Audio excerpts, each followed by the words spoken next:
আজকে এখানে যে মৎস্য অবমুক্তকরণ হলো, এই মাছগুলো যখন বড় হবে, এই মাছগুলো যখন ডিম পারবে, বিভিন্ন খালে বিলে ঢুকবে, তখন উপকার কাদের হবে? কাদের উপকার হবে ভাই? ওই লন্ডনের মানুষের উপকার হবে না জাপানের মানুষের উপকার হবে? বাংলাদেশের মানুষের উপকার হবে। প্রিয় ভাই বোনেরা, এটাই হচ্ছে সঠিক।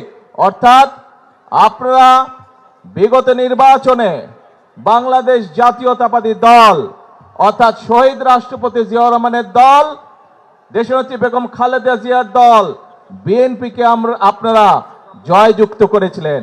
কারণ বিএনপির রাজনীতিটাই হচ্ছে এমন একটি রাজনীতি, যেই রাজনীতির বাস্তবায়ন করলে পরে দেশের মানুষ উপকৃত হবে, গ্রামের মানুষ উপকৃত হবে।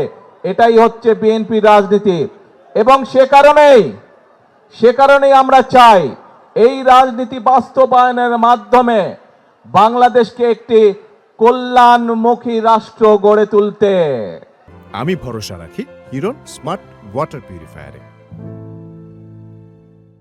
এবং সে কারণে প্রিয় ভাই বোনেরা, আপনারা দেখেছেন যে আমরা নির্বাচনের আগে বলেছিলাম এবং নির্বাচনের পরে আপনাদের ভোটে যখন আমরা সরকার গঠন করতে সক্ষম হয়েছি, আমরা বলেছিলাম খাল খনন কর্মসূচির কাজ আমরা শুরু করব। আলহামদুলিল্লাহ, আল্লাহর রহমতে আমরা সারা দেশে খাল খননের কাজ শুরু করেছি। এই খাল খননের ফলে কৃষক ভাইরা কি উপকার পাচ্ছে? কৃষক ভাইরা উপকার পাচ্ছে। শুধু খাল খনন করলে কৃষক ভাইরাই উপকার পাবে না, একই সাথে খালটা যেই এলাকার ভিতর দিয়ে যাবে সেই এলাকার মানুষও পানির সুবিধা পাবে।